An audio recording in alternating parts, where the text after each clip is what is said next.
Hey, this is Zach in Washington, D.C. It's Saturday morning, my friend, and you are listening to Light Talk.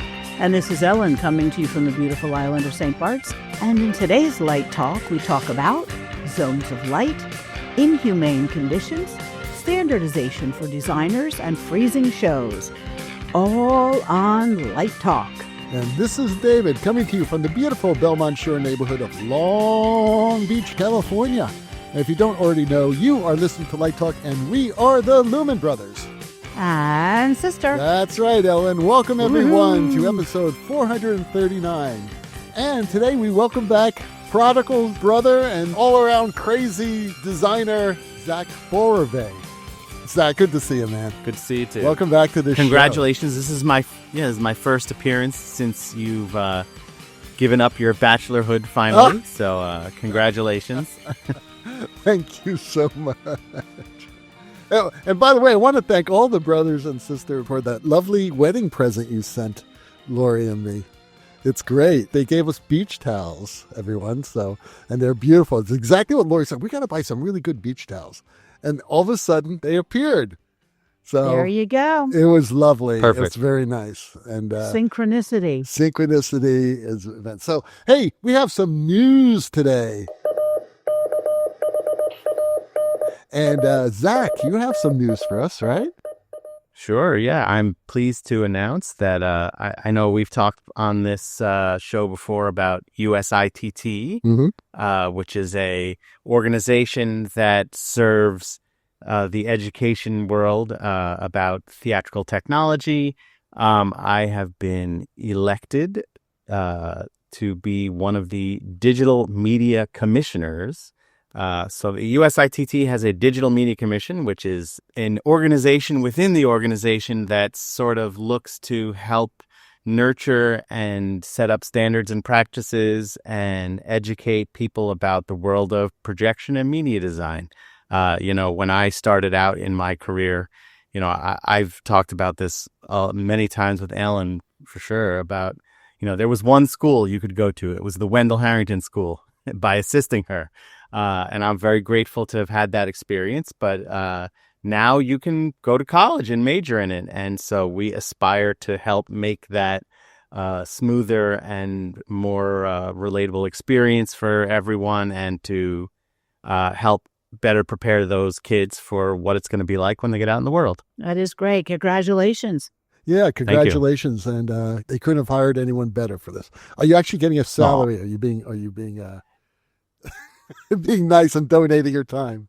It's the honor. Well, I'm being nice and donating my time. That's right. The payment is going to be, as Wendell always says, making the world safer for projections. Such a noble thing. It is a noble thing. With all the shit that's going around in our world right now, it's fantastic. At least some of us are trying to make the world better, I mean, we're not trying to destroy everything that this country has stood for the past 250 years, but I will get into that. And stay safe in Washington. I hear that the crime there is so bad.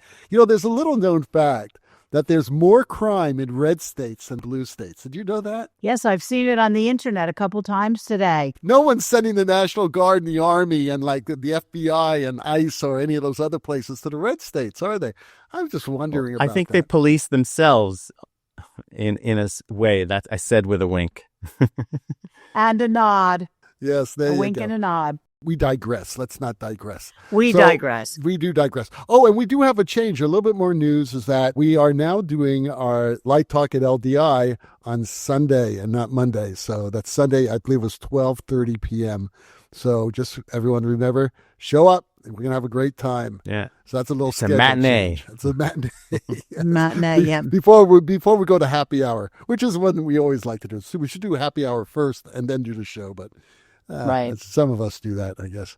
All right. So let's get started. Ellen, I believe you have our first listener question. Okay. Sam from Austin asks, I've heard that it's good to light a stage in zones. Will having more zones increase my fixture count? And how do I best blend the edges of the zones for smooth transitions? Well, David, does it make a difference whether you're using automated fixtures, conventional fixtures? How many zones do we want to design the stage in? Center, right, and left, or is it more complicated? Oh, this is a great question because things do change when you have automated fixtures. Before automated fixtures, the lights are static. You focus them, they go one place. You couldn't move them unless there was a follow spot or something like that. You're stuck with wherever that light was. So we used to divide the stage up into zones. And some people went 5 across. Some people go 7 across, depending on how wide the stage is or how much control you wanted. So you can isolate certain parts of the stage or emphasize certain parts of the stage by having it at full and maybe next to it, the zone next to it be at 70, then the zone will be 30, then it'll be out. So you get like this sort of center focus thing going on. You do the same thing with the high side light, where you'd have far, center, and near shots. So you'd say cross center, you cross far, cross near, things like that. And that way you can isolate things and focus the eye better. And also you would blend the zones by using either in the very old days before we had great diffusion, we would like just fuzz out the barrels of the light. The problem with that is that you'd get very hot spot in the middle. You would have an even field and it never worked. So that's why diffusion came in, where you can sharpen the light, get a nice even field, depending on the light, of course. And then you put the diffusion in and that would blend it. So if you're doing a semi-large set, let's say you had a 42 foot wide by maybe 25 feet deep, you may end up with 15 zones or acting areas, however you want to say it. Well, now with moving lights, you really don't have to do that anymore because one light can hit all the zones. And that's one of the reasons why when you do moving light shows, where you're going to cut down on the number of fixtures. So where it could have taken maybe 60 or 70 fixtures to do, like 15 zones from different angles, whether it be front light, back light, side light, high side light, things like that, maybe box booms. Now you can cut that number from 60 down to probably about 15 or 16. That's because one light can cover multiple zones. To be quite honest, I like that look better because it gives you a lot more flexibility. Because you could have a higher light, you could have a higher angle when you wanted it because the light would be there. You may have put it in there to hit the far stage right area or upstage right, but you can also use it as a downlight at sometimes. So you can get a higher angle, or you can use it as a high side light or a backlight if people were downstage of it. So one light can serve all these different functions.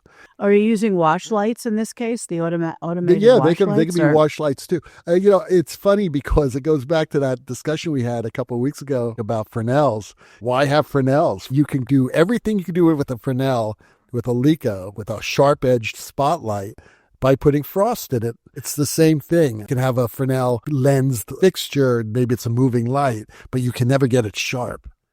So why not have a sharp light that you can soften instead of a soft light that you can't sharpen? Even when you're using conventional lights, I would rather have 30 Leicos than 30 Fresnels because I can make Leicos look like Fresnels very easily.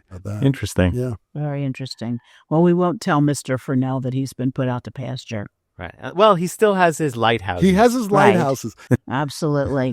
Yeah, Augustin Fresnel. That was his first name. I don't know if you all knew that. Augustin. May we? It's interesting because I think the bigger picture of this, because the person did ask, is it good to light a stage in zones? Is that you are just sort of rethinking how you're going to light it, but you're still subdividing the stage into those zones in your mind, much in the same way if I was doing a projection mapping thing, that I have my zones of where I want the image to land and wrap and stuff like that. And just now we have different technology to put the light there. But you still want to think about zones like, the most basic of upstage, downstage, stage right, stage left, and be able to identify those things so that you need to know, I have my 15 moving lights and I want to drag them all to downstage left. That's my zone, but I don't need separate fixtures to get that. It's like one of those things where you have like 8-foot zones that are going across the stage. You're always thinking about those zones, whether it be 5 going across or 7 going across. So by the way, you may be wondering, why 5 or 7? Why not 4 or 6? Well, because you always want to have a hot spot down center. Because even if if you're overlapping two lights, one's just left of center, the other one's stage right of center, then that overlap is not going to give you that real hot light down center. Because there's this funny thing that happens. No one can explain it, but it always looks dark down center unless you have a zone that's coming blasting in down center, straight on, or, a top light or whatever. You should always work in odd numbers. And also, I always prefer working in odd numbers because things look better in odd numbers visually and psychologically in design. It always looks better if you have odd numbers going across. Well, I mean, I think that, we talk about in design that we tend to be attracted to the idea of a triangle, that there's a point that's the center and then two things that support it. And I think it's exactly like what you said. Often if I was talking about converging multiple projectors, I would want to do some kind of odd number of things because I want to have my strongest part of the image in the center. And I don't want to have to worry that if that's where my overlap is of two projectors, that it might come out of convergence and be blurry in the middle. Like we can get away with being blurry towards the sides as the image falls off. But when we're looking at the center, we want that to be our strongest presentation. I also say that 3 is like a magical number because it's the smallest number that you can use to make a pattern of some sort. Right. That's 2 right. doesn't make a pattern, so. Yeah. Exactly. So I'm going to say that's why we're always fighting about the balcony rail because everybody wants the center. That's right. Is there a projector going there? Is a Leco going there? Is a mover going there? Is a speaker going there? You know what I mean? Everybody wants the center. Is a microphone going there? Is a monitor going there? A video monitor could be going there too. And you can't stack stuff because people behind you can't see it. So, I mean, one other part of this, which is interesting, is that lighting fixtures and projectors, when they measure their brightness, the ANSI, the American National Standards Institute that is in charge of regulating these things, they command that you measure the brightness from the center of the image and the center of the light. So when you say this projector has 10,000 lumens, it's in the middle. So the very center of it is where it's 10,000 lumens. And the other part of this, of why we do things in threes and why we have the center as the place of measurement, is that the brightness falls off as we go towards the side. Even if it's just a little bit, the most intense part of the light is in the center. Following up on that, how good have they gotten with projectors? Because I know in the old days with Lecos, you could have like a 30% drop off between the center, the hot spot in the center, and the very edge. What's happening with projectors nowadays? Well, as they've moved to lasers as a light source, that's gotten a lot better because it's sort of, it doesn't fade away over time in the same way. It just kind of dies one day, which is, of course, a little jarring. But it's, similar with LEDs as well. You lose intensity in a very different way. And it's funny because I think that in the old days, we sort of subconsciously knew how to compensate for that. And now things are better, but when they die, it's a lot more random. Like it's not as easy to say, oh, this guy has probably only got a couple more hours left in him. And when you're looking at a fixture, because it dies in a different way than it used to. In the old days when we were using arc fixtures, it died by either changing color. Right, you could tell. All of a sudden something's red. green out there or it's getting red or whatever. Or it starts flickering. The flicker, you knew that you were on borrowed time, man. That was it. Right. That was it. Okay, well, Rodney from Tucson writes, why the hell is it so hot here? And whose idea was it to have a summer festival in this unbelievable heat? I took an electrician job for this outdoor gig out of desperation because I could not find anything else. So this summer I worked in over 100-degree temperatures and people were dropping like flies. Not only did we have to battle the heat, but as this festival was located outside in a field, we were also exposed to violent thunderstorms and wind gusts. During one performance, a gust of wind blew down the wall of the set. People were quitting left and right, but I stuck it out. Did I do the right thing? I wouldn't have. Well, they must have gotten some relief from the weather when they had the rainstorm. When COVID hit, Of course, most of these summer festivals shut down. And then the following year, we were still sort of on a semi-lockdown, So Central City, which I had worked for many years, decided to do their festival, but they did it outdoors. They did, they couldn't do it indoors. So they found this park in Denver to do it at. It was a beautiful park. And basically what Rodney described here, I went through. Okay. Now, it was a little different because we had a union crew and we also had very sane production people. We had great stage managers, and we cared very highly for the performers on stage. So much so that I had placed thermometers, radio-controlled thermometers, in like 3 or 4 different sections of underneath the trusses and on stage, just to make sure that heat would not reach a point where it was going to get too hot for the actors and singers. And if it did, we would just turn the lights down or off because I did not want to contribute to any extra heat that was already there. And we had shut down certain performances because of the heat, and we had certainly shut them down when the hailstorms came. But it's funny what Rodney describes here. It sounds like this sort of thing was not really taken into consideration, and there could be reasons for that. I know because we had an IA crew. Was this your carousel? Yes, this is our carousel that I designed the scenery for, which I'm going to mention as well. It was a carousel that I designed lighting and scenery for. But anyway, our best electrician was basically getting weather reports, and if there was lightning strikes within like 5 miles, we would basically shut the show down and send the audience home. Now, you mentioned carousel, and I see that Rodney said a wall blew down. That's a very important consideration when you're designing for outdoor places. You don't want anything that doesn't allow wind to pass through it. So what I did in carousel, I found this great material from Rose Brand. It was an open mesh, and it was plastic that you can print on. You can actually print colors and patterns on it. And we went ahead and did that so that we wouldn't have that problem of things blowing down. They would just, blow through. And that's important because that's a safety consideration more than anything else, because that could have killed somebody, a wall blowing down. So, it's that alone says that this company was not ready for prime time, and you should not have stuck it out. Right. It reminds me of what we were talking about last week, where that entire crew at Williamstown walked off completely because of conditions like this, especially outside. That's I don't think anybody should be working in 100-degree temperature, and especially in a field and exposed to violent thunderstorms and wind gusts. That's just beyond the pale. Yeah, it's crazy.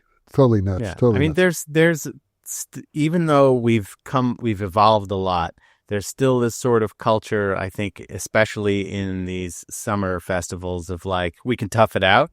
But I would tend to say, like, if your pool got closed because there were thunderstorms, that also means your theater should be closed. Right. Yeah, well, there's the show must go on, but sometimes maybe you just can't. You just can't. Right. It's just too dangerous. Yeah, right. People will come back the next day. Yeah. Right. Yeah.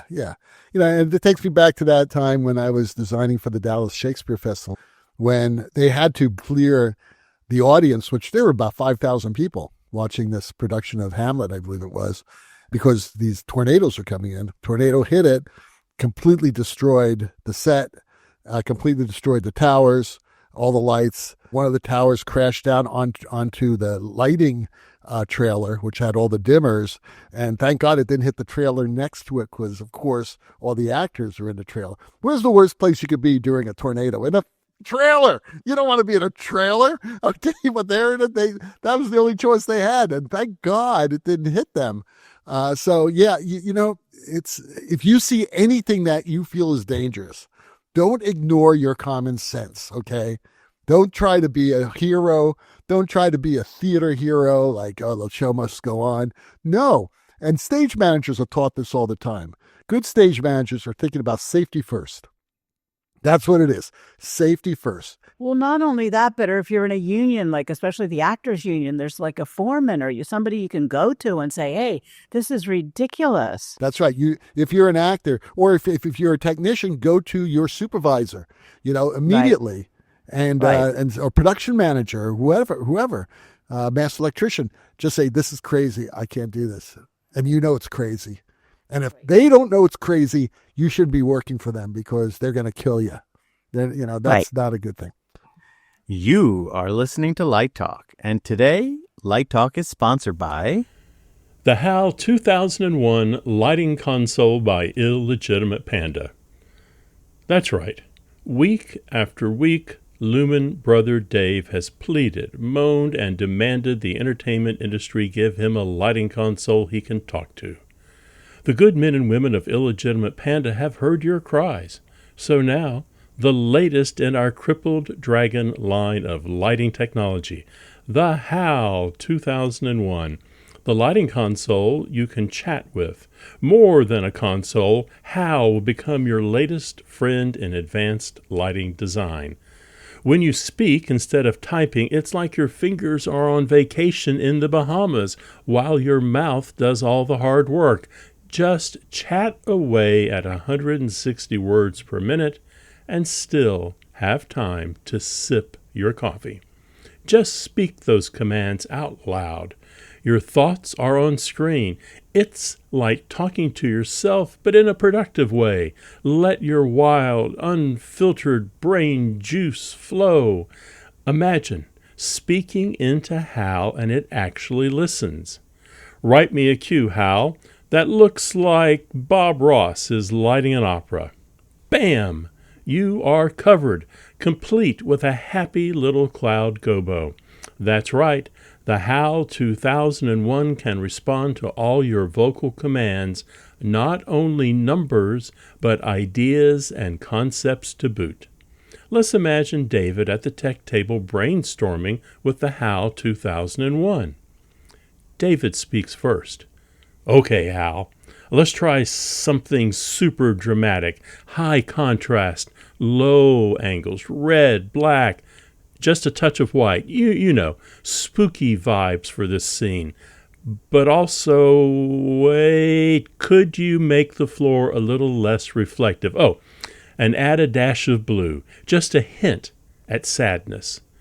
Also, let's throw a lightning effect in there, but gentle, just to tease the coming storm. And I'm thinking maybe some fog. Oh, and the performer should look like they're floating.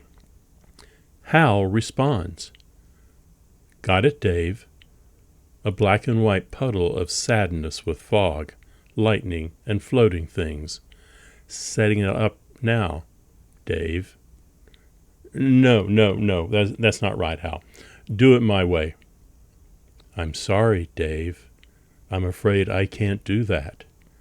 Never mind, Hal, I'll write the damn cue myself. Without your keyboard, Dave, you're going to find that rather difficult. Hal, I won't argue with you anymore. Just write the cue.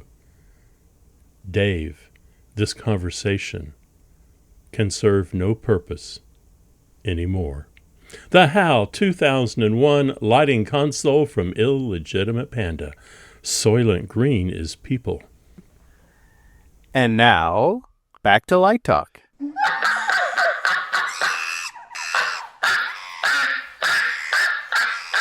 Well, the sounds of those crazy monkeys, iguanas, and ducks tell us that once again it's time for Let's Talk About. And today's Let's Talk About is all about, can design be standardized? Well, Zach's going to introduce this discussion to us. Oh, boy. What do you think, Zach? I mean, it's a very interesting question. Even though the particular discipline that I work in is probably the newest of the theatrical design disciplines, which means, it's been 20 years of us saying, it's still the Wild West. And in my heart, I'm like, maybe that's enough time that we should have some standards. But it's hard to come up with a set of standards and practices because there are so many designers that do things their own way. I was on a conference call with some of my new USITT friends, and we were talking about this, and I was saying that there's probably been studies done by sociologists or marketing firms about how many generations of something does it take before you can implement a standard?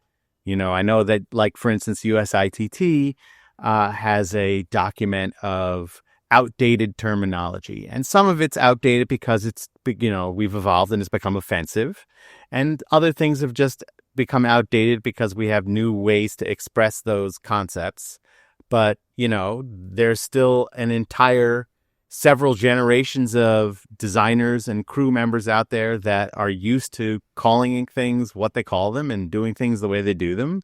And it's hard to make those kind of institutional changes across the board.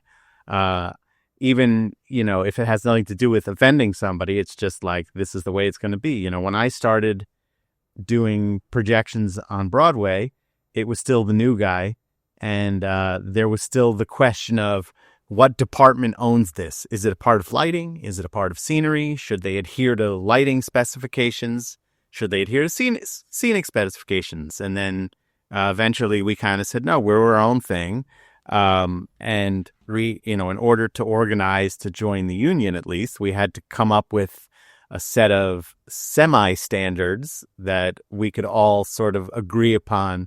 That, there was a lot of sort of stage 1, get the job, discuss the design. Stage 2, ? Stage 3, opening night. And all the designers had a different stage 2 part for how they got to there. But, one of the things that I talked about is that maybe a good way to start looking at standardization is not to say, here are the rules or here are the ways to do this, but in a way, just like starting with a list of questions. These are the questions you need to ask, and everybody needs to ask them. I think that in a lot of ways, if you're going to do media design for any kind of live entertainment thing, you're going to ask, is this going to be done with a projector? Is this going to be done with an LED screen? Do we have $100? Do we have $10,000? Do we have $1 million? There's certain standard questions that need to be asked before you can sort of go into doing this the way that you do it. And so, I think that, because the other way that I look at this, there's a great Steve Jobs quote where he talks about headphones being this miraculous invention because you can put on headphones and have an experience as if you're in Carnegie Hall or, the Disney Concert Hall in LA or something like that. But that looking at a phone does not provide you with an experience that is equal to that of being in a movie theater or being at a live theatrical event. I know we're working towards that with all these virtual reality devices, but in the standardization of these things, it's sort of like, I look at it like, what are the questions I need to ask so that eventually I can get to the finished product? Because those are the things that I think can be standardized, in my opinion. Every show is going to have an opening night. Are there union salary rates as well? There are. I think David and I actually have talked about this before because those we are, in many ways, it's like a suggestion. I think that, let's say there's a union minimum. That's what I think they call it, because they're saying you can't pay somebody less than this. Right. But there's certain people that, they don't work for that. They get more. And there's lots of reasons why they get more. It's a negotiation, but it's a standard saying, like, in order to give this person a living wage, you can't pay them less than this. Well, sure. It's like the actor who's the box office draw who's getting $10,000, $20,000, right. $50,000 Exactly. a week, That happens. Exactly. You can't really compare. You really can't. And people get what they get. I'm sure that designers like Natasha Katz make a lot more money than I make. But I don't feel bad about that because it's just you're at different points in your career. You're working in a different group of people. It's just one of those things. It's sometimes if you're working for a Lord Theater, they say, look, we pay everybody the same. Right. Favored nations. Favored nations. That's the term. You're right. And it's okay. Yeah. If that's the case, it's fine with me, I never have a problem. Have you ever wondered when they say that, though, if it's true? I try to hold my cynicism because I enjoy working. I want to believe it's true. I Well, enjoy don't you working think it gets for 'em. out if it isn't? I mean, It you know, does. I would think. I'm sure there's been incidents. And I, yeah. early in my career, I was very ignorant. And I'd work at a Lord Theater, and they said, well, we're going to give you $2,000 to do the show. And I kind of would call a designer that I kind of knew, or knew of, and say, hey, I just want to know if they stay close to the USA rates or do they go over. And I don't ever remember any of the designers saying, oh no, they'll go over. They said, no, we work for minimum, and you got to help people out too. I mean, it depends if it's how commercial this endeavor is. Broadway designers uniformly get royalties as well, or is that negotiated? I'm sure that it's very similar in terms of theater and commercial theater, at least, and like film, where they're like, okay, we're going to use so-and-so. This person gets nominated for a Tony Award every time they do a show. So that means we'll be able to say we were nominated for a Tony Award because of them. So this person, we're going to pay more because of that. Or we'll give this person, a higher rate than others because of that. It's going to attract more attention in a way. So that's better for us in terms of marketing, in terms of commercial potential, things like that. It's definitely like, in our world, we talk about some of these designers as superstars, but like the kids today, they don't know who Derek McClain is, but they know who Darren Criss, the star of the show is, stuff like that. They know who these Hollywood people and television people are. They don't know who Natasha Katz is necessarily. But Natasha's most likely going to get nominated for a Tony Award for her work, and that's good for producers. And so they're going to make sure that she's compensated in such a way that reflects that. And sometimes you also have in your contract for Broadway, you can negotiate that if you're nominated for a Tony, you get a bonus. If you win a Tony, you get another bonus, things like that. There's the question also, like if you really drill down into the union agreement, there's like royalties are this much. And then if the show recoups, they go to that much, or they're based on how much the gross was that week.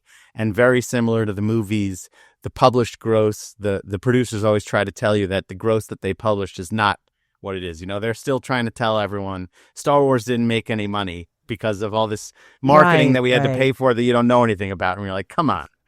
They made their money with toy lightsabers. Just selling toy lightsabers by themselves. They made millions and millions of dollars. Yes. I'm sure, getting back to what you were saying about Tony Awards, designer, I'm sure Natasha's agent, if the general manager she's talking to or producer she's talking to about hiring her, if that person doesn't know that Natasha won all these Tony Awards, I'm sure that Natasha's agent reminded that person. Absolutely. I'm sure. That's why you have an agent, I mean, yeah, good for Natasha. Right. The thing that's interesting is when you take on a new musical like Wicked, you have no idea. Is it going to close on opening night? What's going to happen to it? Exactly. Well, Elaine McCarthy, I suppose that's her career. It's like how many, 30 years already? Yeah. God bless her. That's awesome, Yeah. Mike Baldessari once told me because I was telling him where we used to live in Washington, D.C., very common in this area, that I was the only person in this apartment building who worked outside of the nonprofit world. Everybody else of the 110 people either worked for the government, was a lobbyist or something like that.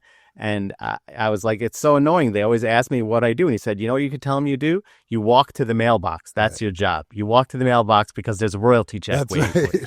And that's why there are all those soldiers in Washington, D.C. that watch out for those lobbyists, right? Because those are the ones we have to be afraid of. Those are the ones. They're very dangerous. Very dangerous. But, getting back to the question about standardization, in the questions that you must ask, yes, we need to know how much time there is, how much of the budget, things like that, right? But what gets really tricky is when you have different artists with different ways of working coming into a production who are just not used to working in a standardized way.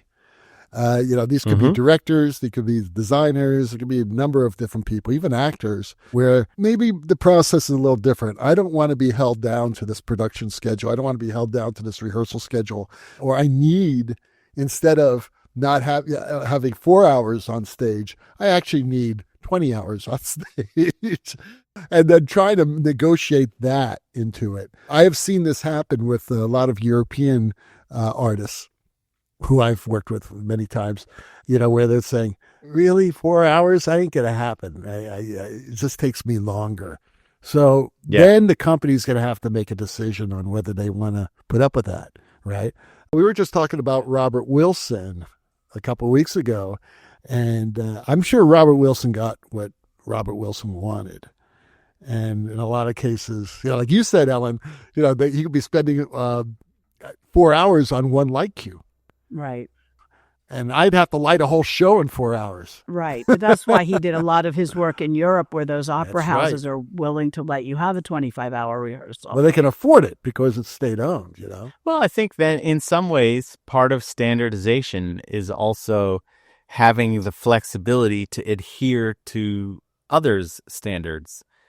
So I certainly have a way that I like to work and a process that I normally follow, but there's times where I can't, so I have to figure out how do I take the way that I work and make it fit into this other, how do I take my round peg and make it fit into that square hole kind of thing. Well, also, like as a projection designer, you work on a lot of different kind of projects, it could be theater, it could be a theme park, it could be a car launch, it could be an immersive environment, So how do you standardize all those different kinds of working environments?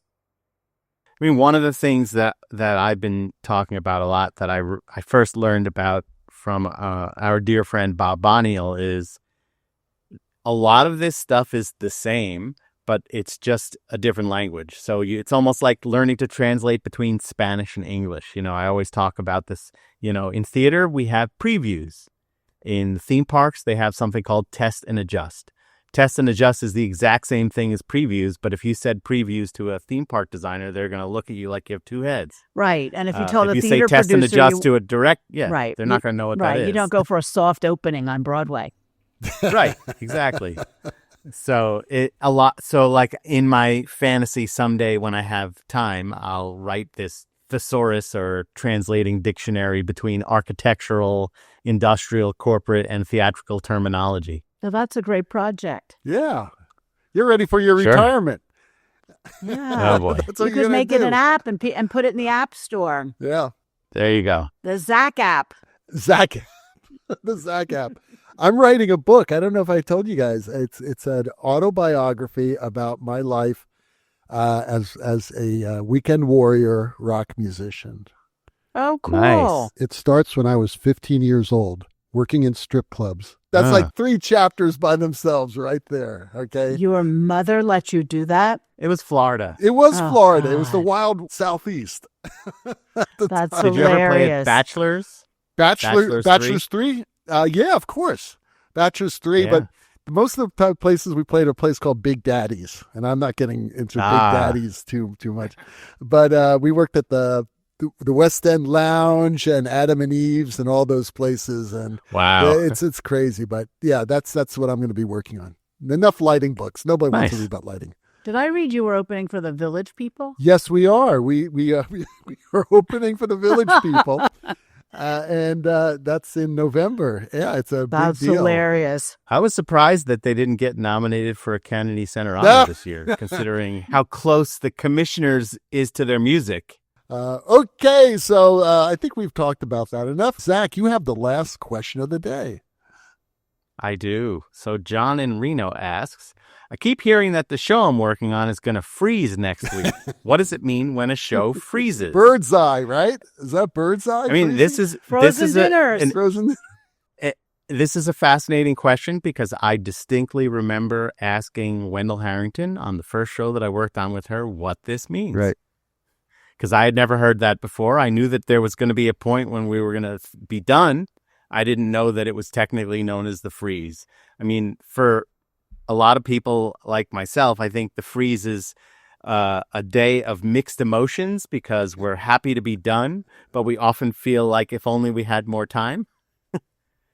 But that's what it means. The show freezes. That means no more changes are to be made because typically, especially if you're talking about a show with previews and an opening night, that we want to freeze a few days before opening night to give our performers a chance to then get comfortable with the show without throwing new stuff at them so that they can give their best performance, especially to the critics. Yeah. Right. And then what happens like when it's the dress rehearsal and all of a sudden somebody goes, oh my God, that song just isn't working. Cut it. Yeah, that I've seen that happen. Right. Or like on Xanadu, which I worked on, where the day that we froze the show, the lead actor broke his ankle and we had to bring in a new actor. Oh my God. That was a quick thaw. I was working on this horrible, horrible musical, and it was in Florida. They were doing all the out-of-town stuff and production stuff in Florida. And they decided to freeze the show. And then the next day, they fired the director and the choreographer. Oof. And they decided to redo half the show, redo the production numbers, all that. So all of a sudden, the great news is that now I was going to make more money because now I was on a daily rate, you know?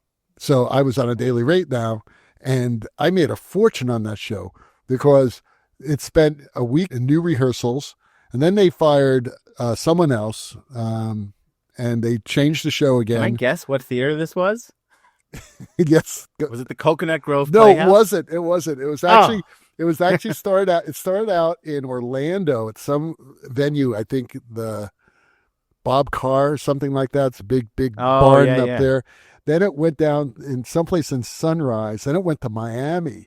And all this was going on over like a 4 or 5 week period. Wow. Of the show that Joanne Worley was in, believe it or not. That was the best part, was I hung out with Joanne Worley, who was one of the most wonderful people I ever met in my life. And she made me laugh 100% of the time. You know, those funny people that just constantly make you. Yeah. She was like that. You know, even just, being her. You're lucky that you were on a day rate, because the legend that we all talk about is Don Holder working on Spider-Man. You get paid in thirds. And Don told us about he that. Just had to wait. He had to wait very long time to get that last third. Yeah, we heard that whole story. That's an interesting story. Yeah, believe it or not, that was in episode 52, which was our first anniversary show. Don told us this whole story. So if you want to hear it, check it out. It is just such a funny story. I just love that. But I think he was the only designer that made it to the end. I think they changed. The others were I know the sound designer. I think Howard Werner stayed. Oh yeah, okay. Yeah, but I know that was a discussion we had at the next collective bargaining agreement with the union. Was what happens if a show doesn't freeze when it's supposed to? They go to daily rate, right? Right. Yeah. Well, that was what we wanted. The producers were like, are you crazy? Yeah, especially if it's a 7-month hiatus, like in that case. It would have buried the show. It would have killed it totally. But what are you going to do? I mean, if you can't make it, what's going to happen? You've got other gigs, right? You've scheduled more gigs. Right. Well, for Don, that was very different because he already had a very close, long-standing relationship with Julie Taymor. Right. So he wasn't going to walk. No, he was going to walk. But she eventually got pushed out too. But yeah, she did eventually. She got out of that show too.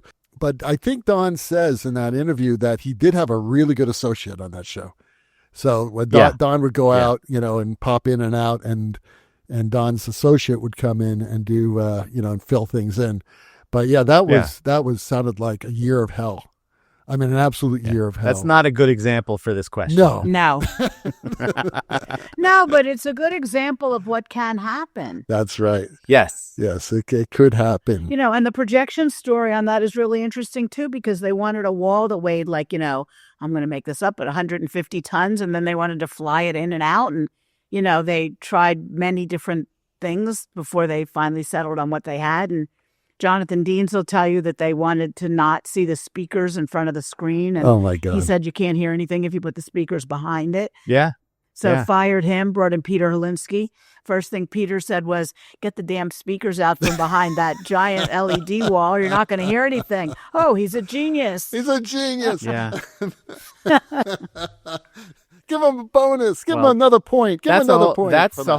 There's a whole other let's talk about that we can have about sound design and how I've worked on 2 different shows where the sound designer said we can't do X, or they were told you can't do this, and then they were fired, and the first thing that the replacement did was exactly what they were told they can't do, and everyone thought it was better. And this happens in every area of the theater, okay? Yeah. We've all seen it, but we should talk about that. Maybe next week, that's a really good let's talk about, Zach. That's very, very funny. Let's freeze this Let's question. freeze the question. Let's freeze the question. All right, well, let's unfreeze the band. The rocking sounds of the Luminoids. Oh, by the way, Zach, Dennis, in his absence, I'm going to rag on him because he thought the Luminoids were a bunch of wild gypsies that no one knew about. Oh, boy. Oh, my God. It's like, no, Dennis, this is the Light Talk Orchestra. I mean, Zach laid down the best bass track and guitar part, and bravo, my friend, bravo. Okay, so the Luminoids tell us that once again you've spent another morning listening to Light Talk. You can hear our show on just about every podcast site out there. Check out our website at lighttalk.org and be sure to follow us on Facebook. And don't forget to subscribe to the podcast. That way you will not miss a second of Light Talk insanity. No guarantee is offered regarding the accuracy of any statements or opinions made on this podcast. However, if you do decide to litigate, you will have to deal with me, Snoot, from the Snoot Group. And don't get it twisted. Just because I married one of these losers does not mean I will go easy on you. So don't fuck with me. Light Talk is written and produced by the Lumen Brothers and Sister, coming to you from Long Beach, Washington, D.C. and St. Bart's. And be sure to join us next week when we talk about more lighting shenanigans and serve you our casserole of nonsense. Light Talk, broadcasting questionable Lumen knowledge and humor around the world. Okay, so we'll see you all next Saturday morning. Bye-bye from Light Talk. Bye-bye.